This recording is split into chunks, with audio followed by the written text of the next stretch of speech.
მოგესალმებით, დღეს ვიმყოფებით რუსთავის საერთაშორისო ავტოდრომზე. დღეს აქ გადავიღებთ ოდნავ განსხვავებულ ვიდეოს. ეს ვიდეო არ იქნება ჩემთან მიმართებაში, ეს იქნება ზოგადად. დღეს გვეყოლება ორი უმაგრესი მოტოციკლეტი და გავარკვევთ, რომელი მოტოციკლეტი უფრო სწრაფია. აი აქ 402 მეტრზე და არაწეროვანში და სადღაც იქით ბანზე საგაზაოდ. რა თქმა უნდა, აქ ძღოლიც ძალიან დიდ როლს ითამაშებს მოტოციკლეტთან ერთად, იმიტომ რომ აქ არ არის მხოლოდ მაღალ სიჩქარეებზე სასიარულო, აქ იქნება 0-დან ადგილიდან დაძვრა, რომელიც უფრო პროფესიონალურად გააკეთებს ამ ყველაფერს და ვინ შეძლებს რომ 402 მეტრზე ბოლოში შევიდეს ფინიშთან პირველი. გვექნება ორნაირი სახის დრაგი, გაგორებულიც და ადგილიდანაც. ეხლა კი მინდა გაგაცნოთ ორი მოტოციკლეტი, რომელიც დღეს მინდა ერთმანეთს შევახვედრო. ჩემს ხელმარცხნივ არის 2023 წლიანი S1000 RR, რომელიც გერმანიის სახელით წარსდგება დღეს ჩვენს წინაშე და ჩემს ხელმარჯვნივ არის იაპონური ZX-10 R. ამ ორი ბაიკიდან ნახოთ დღეს ვინ რა შედეგებს დადებს 402 მეტრზე. ასევე გეტყვით რომ ამ ორივე ბაიკს აქვს ქარხნული ბაზა, ანუ არ აქვს მაიატნიკი დაგზელებული უკანა ბორბლით. ორივე არის რემნებით დაჭიმული, ვილკებიდან დაწეული, დაგდებული, აი არ ვიცი, არ თითი არ ეტევა კრილოსა და იმის შორის ვერ შეყობ ისეთი დაწეულია. ეხლა კი მინდა გაგაცნოთ პატრონები და თვითონ პატრონებმა აგვიხსნან ვის რა აქვს გაკეთებული თავის მოტოციკლეტზე და შემდეგ უკვე გადავიდეთ დრაგზე.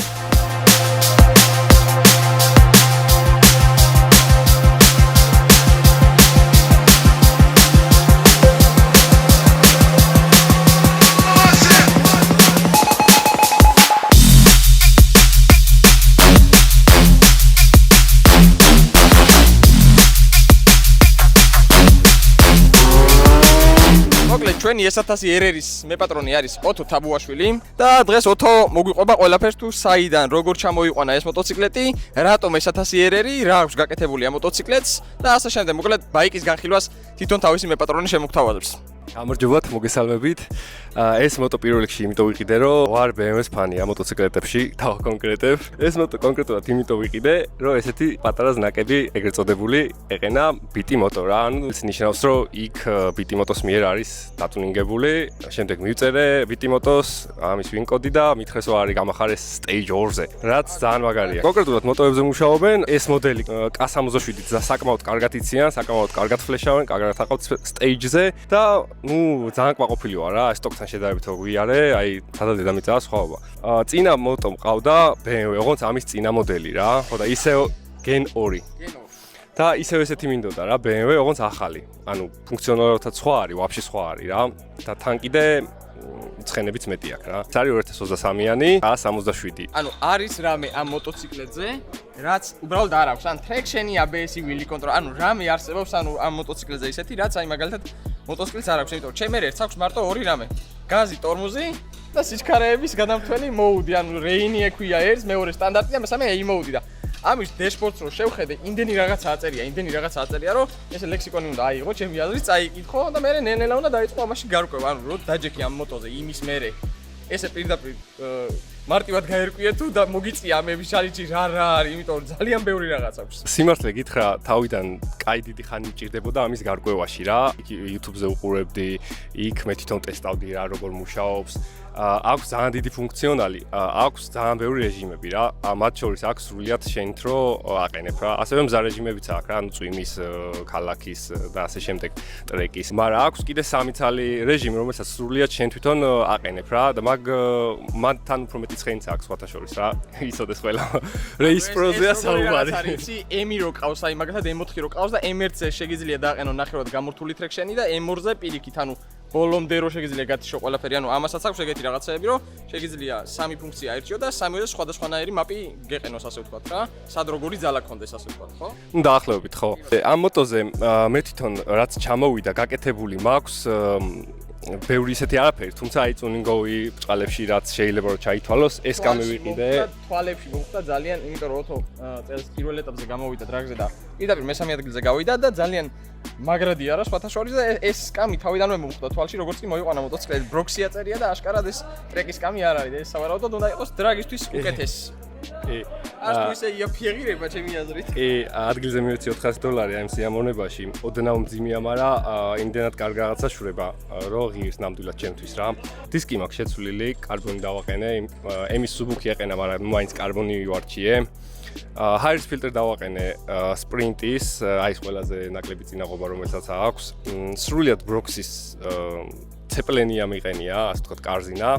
და აპესცეპლენია მიყენია. კიდე შეცვლილი მაქვს სენსორი, რომელიც ჰაერის ტემპერატურას ზომავს ეყენა Z ცილინდრის თავზე და აი 30 გრადუსი რო იყო, ალბათ 1-50 გრადუსს აჩვენებდა ხოლმე შემშვები ჰაერის ტემპერატურას. გადავიტანეთ წინ და თითქმის 1-1 აჩვენებს რაც გარეთ არის ტემპერატურა და საკმაოდ ვიგრძენი დიდი სხვაობა.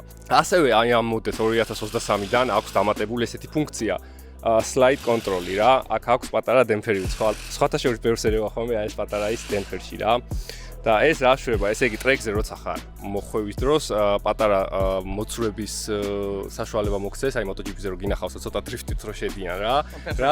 კი, აი დაახლოებით ეგ. და შესაბამისად ბევრად მაგარი მანევრს აკეთებს, ბევრად კარგად შედიხარ მოსახვევში და ნუ დროზე საისახება საბოლოოდ და შედეგზე რა. აი ეს პატარა ხელსაწყო. შოის ეხა რას გავუთან, მაგრამ ესეთი რამ პირველად გავიგე, ანუ გამიგია ეს სიტყვა, მაგრამ რას ნიშნავდა არ ვიცოდი და ეხა გასაგებია უკვე ერთვისაც უყენია 23-დან მაღლა მოდელებს ეს ფუნქცია და ჩემი აზრით ტრეკზე ვინც დადის ყველა ესეთი წვნიანი დეტალი არის ძალიან კარგი. თან მით უმეტეს ადამიანი როდესაც უკვე იწყებს სწავლას ავტოდრომზე სასიარულოდ, ანუ ჩემ მოტოციკლზე მაგალითად მე შევედი და პირდაპირ 1000 ბაიკს დავახტი და დავიწყე სიარული რა. ძალიან მალევე შედეგიც მივიღე იქ მე-11 მოსახვევში. შევფრინდი. ოღონდ მარტო მოტობრალი არ იყო, ჩემი ბრალის იყო, მაგრამ ძალიან კარგია ესეთი მოტოციკლები დაწყება, როდესაც ყველაფერი გაქვს ABS-ი, ტრექშენი, აი ეს slide control-ი, ხო? და 1000 რაღაც სხვა დეტალები, აი გინდათ ზედა ქვედა შიფტერი, რომელიც ბევრად უფრო გიმარტივებს მოსახვევში შესვლას და კიდე ბევრი რამე არის, რაც ახლა შეიძლება მეც კი არ ვიცი ჯერ კიდე რა. K77 გამოდის ეს მოდელი 2020-დან რა, ესეთ ვიცე დაახლოებით, მაგრამ თანაბარი თვალებით ესე ვთქვათ რა, ესე რო აღარ აქვს დაჭეტილი ერთი თვალი და ეს ანუ რო ვერ გაარჩევ რომელია და კი ბატონო, კომენტარებში დაწესეთ, მაინტერესებს ძალიან, ანუ ვის მოგწონთ და ვის არ მოსწონთ, ეს გემოვნების ამბავია, ეს Gen 2 და Gen 3 ხო იყო, ხან ერთი თვალი მოუჭუტეს, ხან მეორე გაუზარდეს, აქ უკვე ორივე თვალი ძალიან ლამაზად და კარგად გამოიყურებოდა. ვის რომელი გირჩევნიათ, ანუ Gen 2 და Gen 3-ის ვიზუალი უფრო განსხვავებული და კარგი იყო თუ აი პირადად ჩემთვის ეს ულამაზესია რა. მე ყველაფრით აი ამ მოტოციკლს მინუს ვერ უყევ ვერც ერთი მხრიდან, ულამაზესია ჩემთვის. 2023 მოდელს დაუმატეს ეს ფრთებს ასაც ეძახიან, იდეაში მართლა ფრთებს ეძახიან და ფრთებიც ქვია რა, რომელიც უკეთებს დაახლოებით 200-დან 300-მდე რომ მიდიხარ, 20-25 კილო დაუნფორს, ანუ წინ ცხვირს აგდებინებს რომ არ გაფრინდე რა. მოკლედ ფრენა გვიყვარს ჩვენ ბაიკერებს რა, მაგრამ ყველაზე მეტად რაც კი მომწონს RR-ებში, ანუ აი ამ ფრთების გარეშე ეს მოტო ჩემთვის არაფერი არ არის, ანუ ვიძუალურად ჩვეულებრივი მოტოს. ხო, ჩვეულებრივი მოტოს და აი ამებს დააყენებენ ხოლმე, ანუ ეს ხო 23-დან დაუმატეს და მანამდეც ხო M-ს ქონდა და უყენებდნენ რა. რომელსაც ეყენა ძალიან ლამაზი იყო ძალიან ჩემთვის და რომელსაც არ ეყენა არ მომწონდა რა და ეს რო დაამატეს ქარხულად, კაია, მაგრამ ყოველ წელს იმ ხელაზეს დიან ამას რომ ბოლოს ეს პატარა ფრთები გაიჩნდება, აი ესე რა და ნელა მე მგონი სიმახინჯისკენ მიყავთ ეს ძალიან როზდიან ამ ყველაფერს და რა ვიცი, ეს არის იდეალური ჩემი აზრით, როგორც აქვს აი ამ მოდელს კონკრეტულად. და კიდე ერთი ღირსება რაც ჩამოყვა ამერიკიდან არის ეს თლიანი გამშვები აკრაპოვიჩის რა, რომელიც იქ არის გაკეთებული. იქიდან ბოლომდე რაც არის, იქიდან კი. ჩამოყოლილი. და ყველაზე არანაირი კატალიზატორი, თუმცა დებეკილერი უყენია ამას და დაბლებზე პატარა ხმა აქვს, მინდა აღნიშნო.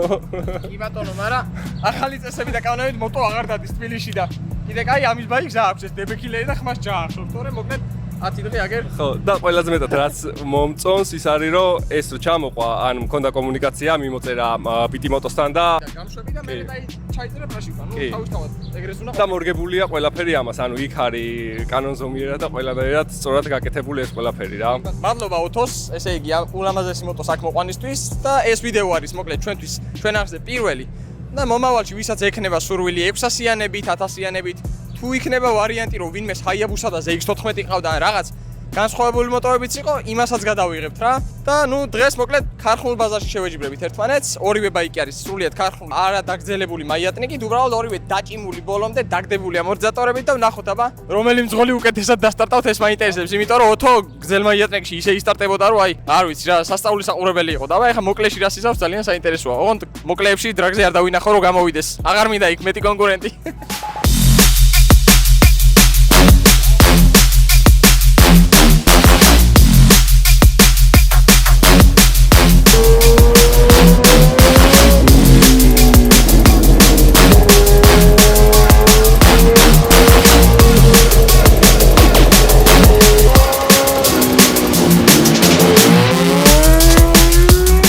მეორე მოტოციკლეტი რომელიც არის ZX-10R და არის იაპონიიდან, ანუ იაპონურია, ზოგადად Kawasaki, მაგრამ ამერიკულია, ხო, როგორც ვიცი შენი მოტოციკლეტი. მისი მეპატრონი არის ბაჩო და ბაჩო მოგვიყვება მოკლედ ამ მოტოციკლზე რა აქვს გაკეთებული, რა არის შეცვლილი, რა დეტალები უყენია და ნუ მოკლედ მთლიან ინფორმაციას გვეტყვის ჩვენი ძმა. ეს არის ჩემი ZX-10, რომელიც ვიყიდე სრულიად ქარხნულ მდგომარეობაში რა, კატალიზატორიც კი ზედ ქონდა. და პროსტა მქონდა მუღამი ამ მოდელის, რომ გამეკეთებინა, ამეჩქარებინა, გამელამაზებინა და ასე შემდეგ რა.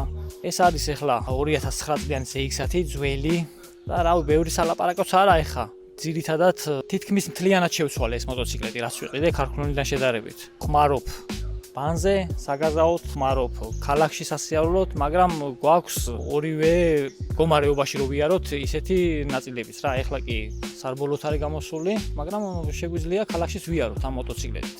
რა დეტალები გაქვს შეცვლილი ამ მოტოციკლეტზე, მაგალითად, ანუ პრაშინკა წერია, აყენია რამე გამშვები, რამე დამსრულებელი დეტალები, ანუ აი ეს კონკრეტული რაღაცები, რომ უთხრათ ადამიანებს, რომ იცოდნენ, ანუ რა არის ამ მოტოციკლზე ხელით შეცვლილი.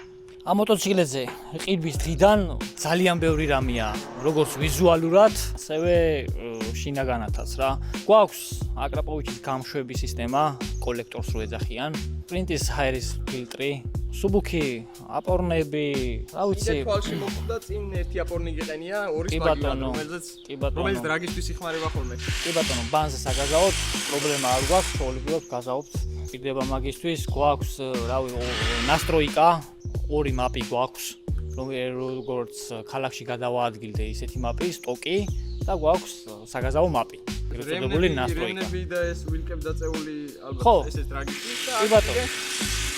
აქ გვაქვს და აქ კიდე ქარხნულად ამ მოტოციკლებს არ აქვს ესეთი რაღაც კნოპკა აქვს დამატებული და რისი ნიტროს კნოპკა ხო არა, ეგ არის მაპის გადავშლილი, ამას ქარხნულად ძველი რო არის, ქარხნულად არ მოყვება რა, არის ერთ მაპზე. და გვაქვს ორი მაპი კომპიუტერიდან გვაქვს გამოყვანილი. მეორე მაპისთვის დამატებითი კნოპკა. ერთი არის ალბათ საგაზაოდ და მეორე სტანდარტული. კი ბატონო.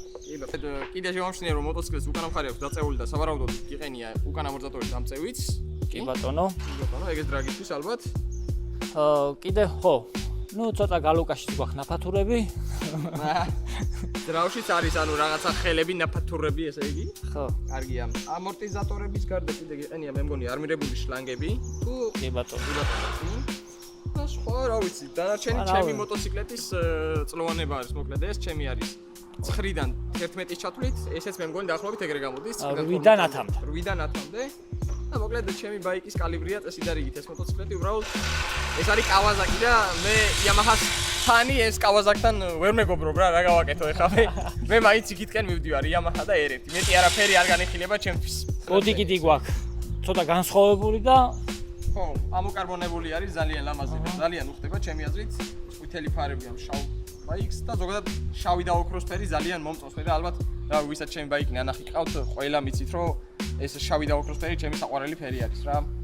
კარგი, მადლობა ძალიან დიდი. მოკლედ, ეხლა დავიწყებთ უკვე ნელ-ნელა გადასვლას. ეს არის ჩვენი Kawasaki და ეხლა ნელ-ნელად დავიწყებთ უკვე ტრეკზე შესვლას. ამ ორი ბაიკის ერთმანეთთან დაჯახებას და ვნახოთ რომელი რა შეძლებს რა. უბრალოდ ბაიკზე როგორც ვიცი, შენი მეგობარი იქნება წარმოდგენილი. ნიკა ინასარიძე, რომელსაც ყავს GSX-ერი 1000-იანი დაგზელებული ბაზით, გამოვა დღეს Kawasaki-თ და ვნახოთ თოთოსთან რა შედეგს დადებს. აბა, ძალიან საინტერესო უნდა გამოვიდეს ჩემი აზრით. პირველი გავლა ექნება ეხლა დრო რო დავაფიქსიროთ დრაგით ZX-ს და ვნახოთ აბა რა დროში გაივლის 412-ს.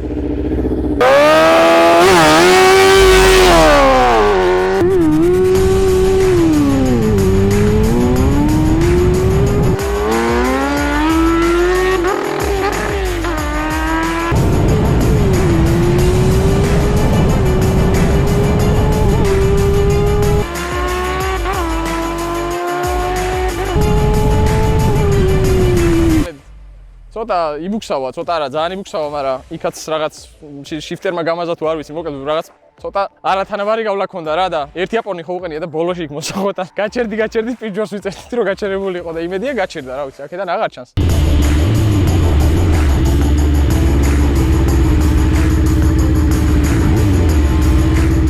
არ ჩამოვა ეხა.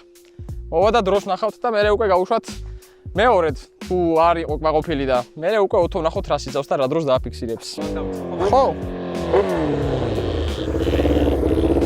მოვიდა, მოვიცა. რა? ჩერდი? ვაფშე არ იქნება. ორი გავუშვათ. აღარ გაჩერდა ხო იქ? ვაფშე არ გაჩერდა, აღარ გავხრები. არა ბიჭო, ერთ აპონზე წარმოვიდი რომ მოდის ამხელამასის გაჩერებით. სადრაგაობა იქია ეს ZX-ი, მაგრამ ცალიაპონი რო აქ ბოლოში არ არის იმდენი ადგილი, რომ ძალიან ესე დატვირთვის გარეშე გაჩერდეს რა და იმხელა ბოლი გაუშვა ეხა. აპონიმ რა, რომ შეიძლება ისე დამთავრდეს, რომ ვეღარ გაჩერდეს ეს მოტოციკლი და რო ვერ გაჩერდეს და ეხა ცუდად დავამთავროთ, ეგ არ გვინდა. ცოტა ხანი დაველოდებით, გაგრილდება და მანამდე ოთო გამოვა და გატესტავს თავის მოტოციკლებს რამდენში გაივლის. ამის მერე ერთი რაც მოვიფიქრეთ ეს სტარტის ხაზზე უკან გადავიტანოთ ცოტა, რომ იქით მეტი ადგილი დარჩეთ გასაჩერებლად და იმედია, რომ გაჩერდება. თორე ისეთი ბოლი გასდიოდა ზეღან მოტოციკლებს, რომ ძალიან საშიშია რა, შეიძლება იქით რომელიმე გავლაზე ვაფშე აღარ დაიჭიროს და ცუდად დასრულდეს ეს ყველაფერი და ეს არ გვაწყობს. ესე იგი. გახურდება ეხა მოკლედ საბურავს გაახურებს თუ გასახურებელი აქვს და დაისტარტება. ნუ ნახოთ რა დრო ექნება, აბა. გზა შენია.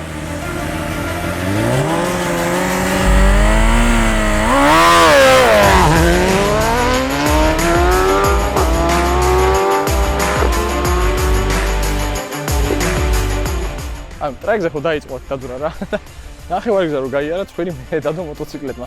სტარტი ასე თუ ისე კაი ქონდა, მაგრამ ნუ მოკლე ბაზაში ამდენი ცხენი ზალა და რაღაც არ თუ ისე მარტივი დასაჭერია და ნახოთ აბა ერთი რა დროს დააფიქსირებს, რომ მოვა ძალიან მაინტერესებს. ჩემი აზრით 9 და რაღაცა შეიძლება იყოს. ნუ ყველაზე ცუდ ვარიანტში ძალიან დაბალი 10-იანი და ნახოთ აბა მოვიდეს. ნახოთ აბა, ჩემი ვარაუდები თუ გამართლდება. გავამართლე მოკლედ 10-იანი გატეხა რა თავარია. გადაგვა. საინტერესოა. ეს კიდე რა არის მაშინ? კი ბატონო, მეორედაც იყოს. აი, მეორედ გავუშვათ ეხა და ვნახოთ 9 და 8-ს კიდე თუ გააუმჯობესებს. ჩემი აზრით შეიძლება გააუმჯობესოს, იმიტომ რომ ნახევარი გზა ცალბორვალზე იარა ეხა და აქედან ეხა თუ უკეთესი სტარტი ქონდა, შეიძლება 9 ნახევარშიც გაკრას ხელი. საინტერესოა. მანამდე თან ZX-ი გრილდება, რომ როგორმე იქნება ბოლოში გაჩერება შევძლოთ ამ მოტოციკლებს.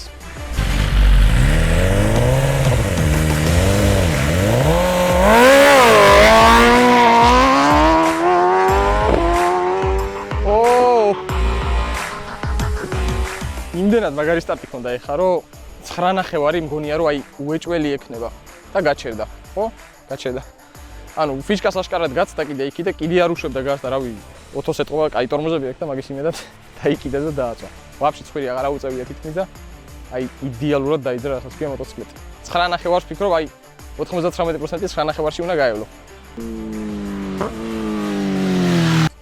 ეხლა იმდენად კარგად დაიძარი, რომ მგონია, რომ უეჭველი 9 ნახევარი მაინც უნდა იყოს. ბოლოში ნახე? რა? ავარდი ზევი. სადავარდი? ფერესამდე გავაჩერე ერთი ესე. ხო და ფიშკას გასდი და კიდე გაზი გეჭირა? არა ბიჭო, ბოლოში სატორმოზე აღარ მეყვა. როგორ არა? შეგეშინდა? ჰა? შეგეშინდა? არა, ბიჭო, ეს დაწეული რომ აქ ცხვირი რა რემი. ტორმოზე აი თითქმის ბოლომდე ქონდა მოყრილი, მიყიხო. მიჭიმული. არა, ვერ ჩერდება ისე. კარგი, ვნახოთ აბა რა დრო დააფიქსირა. ეგ ზუსტად რა? 9 და 48, ანუ რა წინასწარმეტყველების ნიჭი მაქვს აშკარად. წეგან 10-იანს გატეხავს თქო და ზუსტად 9 ნახევარში გაიარა დაჟე 9 და 4 8-ში, ხო? პირველი 9 და თან ეხლა 9 და 5, 9 და 4, მოდი ესე ვთქვა. ბატონო, 9 და 4. აი ეს მაშინ შენ დრაგი სადა? მარტო Yamaha-ს არ აქვს მაო პრობლემები რა ესე რო დამცინი ხართ ხოლმე. უკნიდან ცდის ეხა მოკლედ უფრო გაჩერებას რომ სამოხრუჭე მანძილი დარჩეს რა ნიკას და ნახოთ აბა.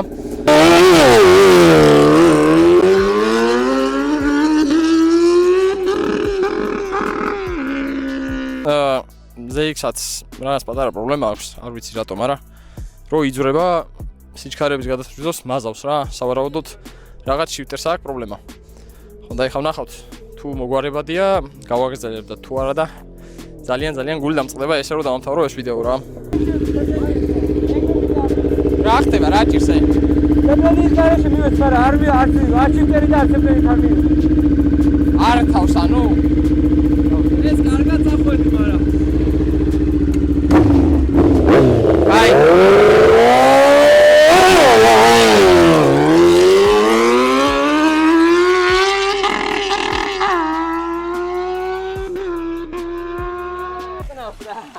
არ უნდა რა. რის გამო, აბა რას? არ ვიცი, რავი, ალბათ ამოტრიალებული კარგია ძალიან. შეიძლება კულის არ ყოფნის რაღაცას, რავი. 10-იანი კულისია. ოთარი ძალიან მაგარი დრო დააფიქსირა 9 და 48 რა. თან ეხა გადააწყო ეს ბაიკი მოკლებაზისთვის და ну უბრალოდ გრძელ ბაზაში დაიწყო დრაგის ჩემპიონატებზე გამოსვლა და ამის გამო არ უნდა რომ ეხა მოკლეში გადავიდეს და ასე შემდეგ რა მოკლედ კულები იქ აქვს დაგროვილი. მაგრამ ZX-აც რაც შეეხება პატარა პრობლემა აქვს რაც შიფტერის რის გამოც ვერ თავს სიჩქარეს რა და ну კადრში წესით უნდა გამოჩნდეს ეს ყველაფერი კარგად რომ ანუ აი არ ტყავს და ну არ ირთვება. ამის გამო ეხა ესეთი რაღაც გადავწყვეტეთ რა. RR-ის დრო არის უკვე დაფიქსირებული დრაგით 9 და 48. ეს დრაგი იმის გამო ვერ შედგება ეხა რომ თან ერთი აპორნით რო არის და ბანზე საგაზაოდ აქვს გაკეთებული ეს ერთი აპორნი მოკლედ ბაჭოს იმდენად გახურდა რომ სუბოლი გაუვიდა წერან და ძლივს გაჩერდა რა მოკლედ და ცუდად ვარ დავამთავროთ ეს დრაგი და ყველაფერმა კარგად ჩაიაროს მოდი ეხლა რაც არის ესე იყოს და შემდეგისთვის კონკურენტებს როდესაც ავარჩევთ 600-ები იქნება თუ 1000-ები ლიდერბორდი იქნება სადაც ჩავწერთ ამ ლიდერბორდში სად არის 1000-იანის კულები სად არის 600-იანის კულები 1000-ის გრძელი 1000-ის მოკლე აქედან გამომდინარე მე ამ ლიდერბორდის ბოლოს რაღაცა სურპრიზები იქნება ბოლოს პატარ-პატარა ესეთი რაც შეგვიძლია აი ოთარი მოვა ეხა ერთოს მოდი აბა მითხარი როგორი კმაყოფილი ხარ პირველივე გატესტვით შენი დროის საკმაოდ კმაყოფილი ვარ არ მეგონა დაჟე 9-4-ზე თუ ვივიდი 9-4-ში იმიტომ რომ მეორედ დავდექი აქ მოკლებაზით ეგ ვახსენე ეხლა მე პირველიდან მეორემდე იმხელა ნახტომი მქონდა 9-8-დან 9-4-მდე რომ ჩამოვედი ეგ იმას ნიშნავს კიდევ უფრო კარგად შევეჯვევით დავარეგულირებ და იმდენად დაბალ სკრინში არ შეიძლება თუმცა ის რა გითხა ეხლა ცხრიანი რო გატეხო მაგრამ ცხრიანის გატეხა მოკლებაზით 9 და 1 ძალიან მარტივად საქართველოშია შეუძლებელი ჩვენ ავტოდრომზე ხდები აქ რო გატეხო შენც გატეხები ანუ წეგამ გაჩერდა, მაგრამ ვაიმა გაჩერებას რა იქ. მოკლედ ავიდა ცოტა პარკეთებს და გაჩერდა რა და. მე გავჩერდა. ნიკა რომ მოვიდა ისეთი ბოლი გასდიოდა მოკლედ აპონიზე რომ ეს ცალი აპონი მოკლედ ბანისთვის შეიძლება კარგია, მაგრამ აქ დრაგზე და 412-ზე ვინც მოვა, გაითვალისწინოთ რომ ერთი აპონით არავინ აღარ მოხვიდეთ, იმიტომ რომ ვერ ჩერდება მოტოციკლი. თუმცა 1000-იანი მით უმეტეს. სხვა რა სიტყვით ყოფილი ხარ შენი მოტოციკლის დროით. კი, უბრალოდ ყოფილი რო იყო, უნდა მუშაობ ადამიანი უნდა იყო ხა უბრალოდ ძალიან ცხვირს წევს რა თავიდან. პირველი გავლა ნახევარი ავტოდრომი არის ეს საბორბალზე და მე გააგზელე და აი მეორედაც რა ქონდა იმდენად იდეალური რომ დაიძარი, აი ძალიან სუფთად დახვედი რა. კი, მოვარაუდე რომ 9 ნახევარი მაინც აქვს მეთქი და გატეხე 9 ნახევარიც. გრძელ ბაზაში იმდენად ზუსტად ვიცი სად რომელი სიჩქარით შევდივარ და იმდენად დამღამებული მაქვს ასე თქვათ რა. გათვლილი და დამღამებული.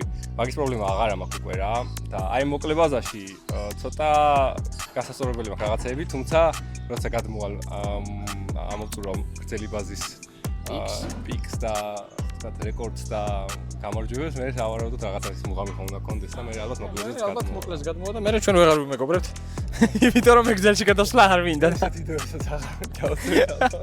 მოკლედ რა ვიცი, პირველი გასვლა იყო ეს მოკლებაზით ესე 402-ზე და მე ანუ ამ ადამიანის მაგივრადაც კი ვარ ყოფილი, იმიტომ რომ 9 და 4 პირველივე დაჟე და ბაიკით გაიარო, ეს მარტივი არ არის რა. კიდე ჩამოწევს დაწმუნებული ვარ დროებს და ну მოკლედ ჯერჯერობით ლიდერბორდში პირველი ადგილი აქვს და თუ ვინმე იქნებით მე დიდი გულით რომ აბა გამოვიდე და ოთარის გავასწრო, შეგიძლიათ პირაჩი ინსტაგრამზე, ფეისბუქზე სადაც გინდათ დამიკავშირდეთ და მე მგონი უარს არ გვეტყვის კიდე რომ მოვიდეს და არა, ვინმე თუ კიდე კი ბატონო, ანუ ეხა უფრო მუღამი აქვს რა, იმიტომ რომ 9 და 4 პირველივე გასვლაზე მოკლებაზით რა. მიდით აბა ეხა ვინცაც ყავთ ჯონიანი დიდი ყვერცხებიანი მოტოციკლები გამოუშვი. ბოლომდე რა მე გრძელზე გადავდივარ სავარჯიშოდ. აგვისტოს ბოლომდე თუ გექნებათ ვინმე სურვილი Ryan Bikes აჯობოთ, მოკლედ შეგიძლიათ პირაჩი შეტყობინება დატოვოთ. ძალიან დიდი მადლობა რომ მოხვედი მოკლედ. პირველი ვიდეოა ჩვენი და იმედია რომ ეს ერთი კი ჩაგვეშალა ნახევრად. იმის გამო რომ იქ რაღაც ცალი აპონის პრობლემაა და ასე შემდეგ, ნუ შიფტერმა გამაზა და არ გამოდის ეხლა და აზრი არ აქვს უბრალოდ რომ დავაყენოთ ეს ორი, მაგრამ შემდეგი ვიდეო დარწმუნებული ვარ ძალიან კაი გამოვა რა. თან დებიუტი იყო და მეც ნელ-ნელა დავლაგდები ამ გადაღების ამბავში რა როგორ უნდა გავაკეთო, იმიტომ რომ ცოტა უცხო არის ეხლა ეს ყველაფერი რა, მოხვიდი აქ ერთი მოტოციკლეტი მეორე, ერთ ელაპარაკო მეორეს და გააკეთო ეს ყველაფერი კარგად რომ ლამაზად შეფუთო. მაგრამ საბოლოო ჯამში მე მგონი ყველაფერი კარგად გამოვიდა. და რავი, მე კმაყოფილი ვარ, შენც გეტყობა რომ ბედნიერი და კმაყოფილი ხარ. დიდი მადლობა კიდევ ერთხელ მოწვევისთვის, ძალიან კაი რაღაცა იყო, მეც ვისიამოვნე და წარმატებას გისურვებ შენ საქმეში რა. უკეთეს და ყველაფერი YouTube-ზე აღწერაში იქნება, მოკლედ შეგიძლიათ გადახვიდეთ უყუროთ, იმიტომ რომ ძალიან მაგარ კონტენტებს თავის საქმეში ძალიან ბევრს ვწავლობ და იმდენი ფული აქვს დაღარჯული, დაწუნებული ვარ უკვე ეგ გრძელ ბაზაში და დრაგზე გამოსასვლელად რომ ანუ სახეზე ეტყობა უკვე ეს ყველაფერი და შეგიძლიათ გადახვიდეთ და ნახოთ რა. მოკლედ ბაჩოს ბაიკი და ნიკა რაიდერი რა პრობლემა ქონდა, რას ფიქრობ, რის გამო არის რაც ემართება და ну ეს აპორნის თემა კი ვნახე, ისეთი ბოლი გაგდიოდა რომ მოხვედი რომ ანუ ვაფშე რო გაჩერდი, გამიკვირდა, ანუ მართლა ძალიან ერთი იაპონით 1000-იანება იქის გაჩერება იქ, რავი, საშინელება არის რა. და დანარჩენი რა შეიძლება რომ ჭირდეს. პირად ვიღებ ხოლმე მონაწილეობას და დღესდღეობით მქონდა ეგეთი მომენტი, რომელიც რომ აი რო უკვე ვერაფერს ვეღარ აკეთებ, ტორმუზი არ აგავს და უნდა წავიდე პირდაპირ ხრეში და ძალიან ცუდია. ერთი შევა მექნება ვიდეოში მოხსენება არიღამ რომ ანუ ჩინური კალოთქები და ჩინური რაღაც ნაწილები რომელიც იეფიჯდება, არ დააყენოთ მოტოციკლებზე, რომელიცაც უნდა გამოხვიდე ქალაქში, იგაზაო თუ რაღაცა. ეს არის საფრთხის მომტანი. ხა მე არ ვიცოდი ამ მოტოციკლებზე უშუალოდ რომ თურმე ჩინური კალოთქები აყენია და მაგის ხარჯად კინაღამ მოგვივიდა ავარია. ამიტომ იქნება უნდა გაითვალისწინოთ, როცა სპორტი ბაიკზე ხარ, ანუ უნდა შეეცადო რომ ორიგინალი რაღაცები დავაყენო. რაც შეეხება მეორე სიჩქარეში გადადათქვას, ამაზე ეყენა ამოტრიალებული კაროსი ხმარო და ვისაც არის ბაჩო. GP shift-ი ასე ვთქვათ, არის პირიქით რა ზევით პირველი თუ რა და ჩემ შემთხვევაში მე ანუ მივუჩვეველი იმიტომ რომ ჩემი ბაიკი ჩვეულებრივად shift-აო და ანუ არ მქონია პრობლემა ეგ არასოდეს ხოლმე და დღეს დაემთხვა რომ შეიძლება ძალის დატანებით თავის ანუ ამოტრიალებულ shift-ზე მუშაობს კაროქა კარგად და ანუ რომ ამოვატრიალე ჩვენ უკვე პრობლემა დაფიქსირდა რომ სიჩქარეს მაზავდა და რა ვქნათ დღეს სამწუხაროდ გვაპატიეთ ეგ არა ჩაგვიშალა თავარია გადარჩი ძმაო იმიტომ რომ იქ რო გაჩერდი ბოლოს და მოხვედი აუ აი ძალიან ცუდი დასანახია რა იქ როზე ხარ იქ ხო საშინელება და აქედან რო გიყვები ანუ ვერაფერს რო ვერ შველი ადამიანს ეგ საერთოდ საშინელება მადლობა მოკლედ მადლობა წარმატება გისურვებ შენ რაო ბევრი გამომწერი გვინდა და რა თქმა უნდა ბეტი ვიდეოებით შემოვთავაზებ ჩვენს კიდე. კი, პირველი ვიდეოა და თუ რაღაცები დააკლდა აქ, ნუ გვეპატიება რა. ეხლა ვიწყებთ ამ ყველაფერს და მე მგონი პირველი ვიდეო იყო საქართველოში ეს მოტოდრაგის ესე ტრეკზე და მეორე, მესამე და ასე შემდეგ ბევრად კარგი იქნება და უფრო კარგად ჩამოვწერთ ყველაფერს რა როგორ უნდა გავაკეთოთ, რომ ესეთი რაღაცები აღარ მოხდეს რა. მადლობა ყურებისთვის, მოკლედ მადლობა ვინც დაალაიქებთ და კომენტარებთ, ნიკას Instagram-საც და რა ვიცი Facebook-ს ყველაფერს აღწერაში დავტოვებ.